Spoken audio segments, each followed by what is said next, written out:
Welcome to the Salmon Runs YouTube. Enjoy the video. You begin by opening Desmos and signing in so your graphs save automatically. Type a simple equation like y equals 2x plus 1 to see immediate output. You can create a slider for the two to control slope interactively. Next, restrict the domain with braces, for example x2 or x equals minus 5, 5, so you show only the portion you need.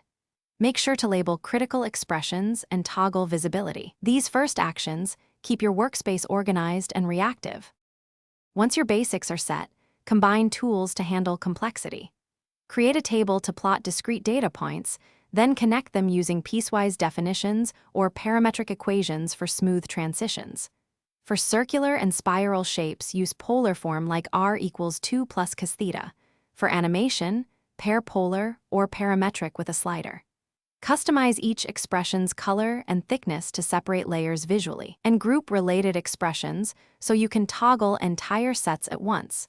This makes interpretation and presentation clear.